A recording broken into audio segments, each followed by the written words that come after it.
साथ मेजर गौरव आर्य लगातार हमारे साथ स्टूडियो में बरकरार हैं। मेजर, आपका मैं पहले रुक करना चाहूंगी, ये जो स्थिति अभी बनी हुई है डोनबास को, जो ये अलग देश की मान्यता ही रूसी राष्ट्रपति की ओर से दे दी गई है, अब ये सब जो तनाव चल रहा है इस पर, अब इसका क्या असर? देखिए, ऐसा है, दो तीन बातें हैं जो हमें समझनी पड़ेंगी। पहली चीज तो ये है कि रूस के पास ये इख्तियार नहीं है, रूस के पास ये अथॉरिटी नहीं है कि किसी भी मुल्क को वो अलग एक देश डिक्लेयर कर दे। इसका एक पूरा प्रोसेस होता है, इसमें यूनाइटेड नेशंस इन्वॉल्व होते हैं। तो व्लादिमीर पुतिन का साइन करना एक कागज और ये कहना कि आज से मैं ये घोषित करता हूं कि ये दोनों अलग देश हैं और रूस उनको मान्यता देता है, इसकी वैल्यू जीरो है।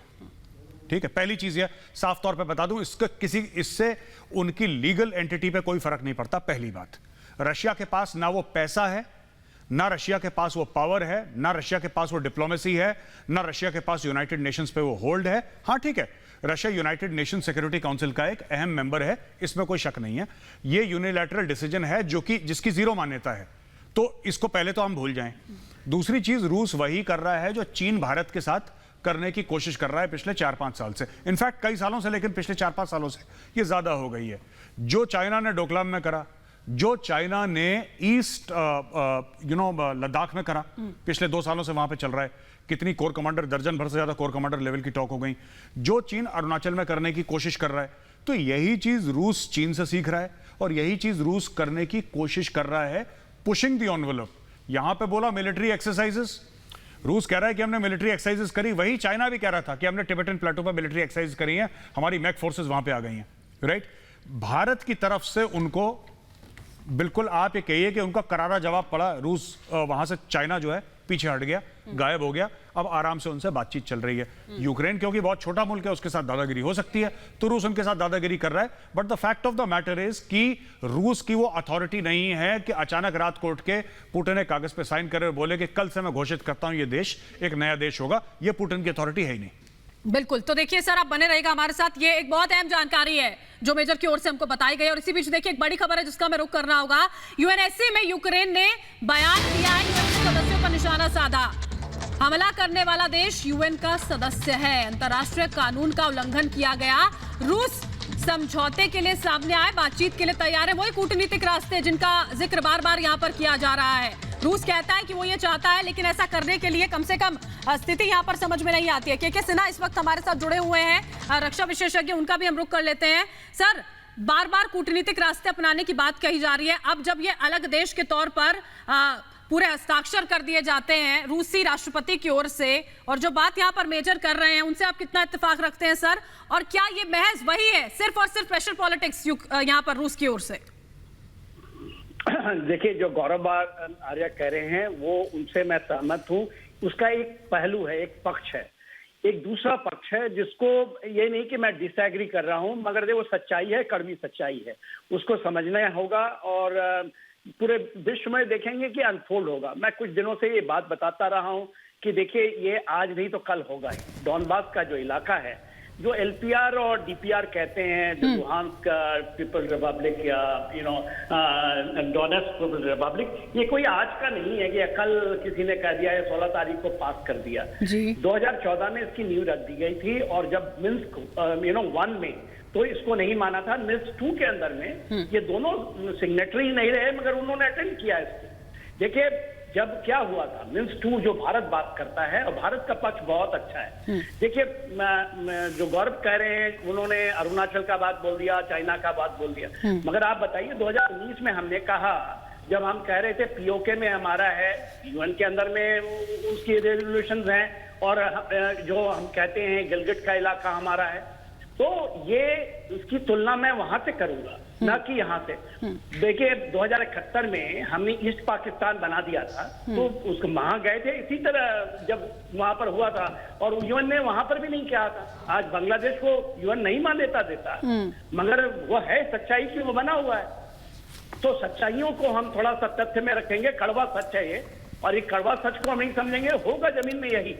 देखिए, आप 2008 में यदि आपको याद होगा, जॉर्जिया के अंदर में इसी तरह सेम, जो साउथ ओसेटिया का इलाका है, जो अखम खावाजिया का इलाका है, 2 जो वहां पर भी रिपब्लिक आए हैं, तो दुनिया कहती रही, मगर रूस ने क्या हुआ, इंटरवीन किया।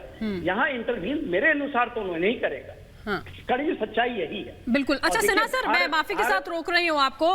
गौरव जी लगातार हमारे साथ बने हुए। गौरव सर, आप कुछ महत्वपूर्ण जानकारी साझा करना चाह रहे थे, प्लीज बताएं सर। नहीं, मैं सिर्फ ये कह रहा हूं कि जब डिप्लोमेसी में जब भी आप नेगोशिएट करते हैं, जैसे देखिए रूस ने कूटनीति के रास्ते अभी तक बंद नहीं करे। वो कह रहे हैं हम बातचीत करने को तैयार हैं, बातचीत करने को तैयार हैं। तो ऐसा होता है कि आप प्रेशर डालते हैं, you want to negotiate from a position of strength, जिसको कहते हैं शक्ति के, उससे आप नेगोशिएट करते हैं कि तो रूस वही कर रहा है। रूस ने दबाव डाला और इसमें उसकी मदद कर रहा है अमेरिका। किस तरीके से अमेरिका मदद कर रहा है? ये ओबामा ने भी रशिया की पूरी प्रॉब्लम को गलत रीड करा था। जब 2014 के बाद जब ओबामा ने पूरा वो क्रीमिया पे चढ़ दौड़े, और ये सब पुराना इतिहास है, मैं उधर नहीं जाना चाहता, लेकिन fact of the matter is कि ओबामा ने भी इसको बिल्कुल गलत रीड करा। देखिए, Russia believes in brinkmanship, China believes in brinkmanship. ये तब तक धक्का देते रहेंगे जब तक उनको लगेगा कि हम धक्का दे सकते हैं, फिर एक और धक्का देके तब ये पीछे आएंगे। रूसी था जो अफगानिस्तान के अंदर घुस गया, जबकि अफगानिस्तान उसका हिस्सा भी नहीं था। उस जमाने में तो यूएसएसआर हुआ करता था। मैं 1979 की बात कर रहा हूं। फिर हम क्रीमिया का, और जो जनरल साहब ने अभी बताया वो भी बिल्कुल बात सच है। मेरा सिर्फ एक एड ऑन जनरल साहब के पॉइंट को सिर्फ ये है कि साहब देखिए, बात ये होती है जब आप किसी के साथ मोल भाव करते हैं, जब आप किसी के साथ नेगोशिएट करते हैं, तो आप ऐसे नेगोशिएट करते हैं कि देखो मुझे तो कोई फर्क नहीं पड़ता। आप ये उसको एक एहसास दिलाते हैं कि मुझे कोई फर्क नहीं पड़ता, मैं तो घुस जाऊंगा यूक्रेन के अंदर। रूस यही कर रहा है।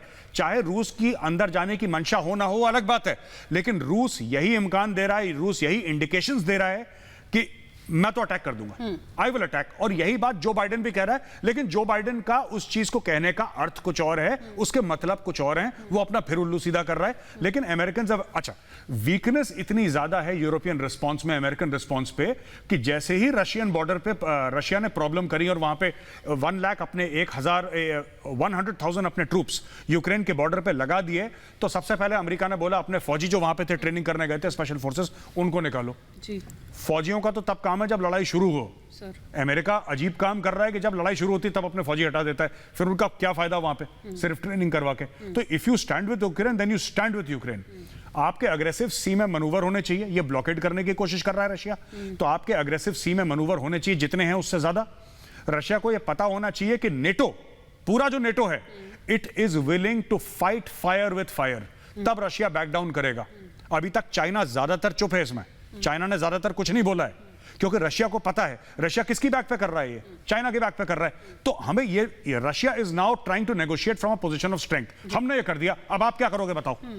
गेंद जो है सर वो पाले में डाल दी गई है एक तरह से। और सर आपने चाइना का जिक्र किया है यहाँ पर, तो इसी बीच चाइना से जुड़ी हुई भी खबर आ रही है। रूस और यूक्रेन संकट पर दरअसल अब चीन का बयान सामने आ गया है। चीन ये कह रहा है कि संयम बरतना चाहिए, संयम बरतने की अपील अब चीन की ओर से की जा रही है। वही चीन है जिसकी अलग अलग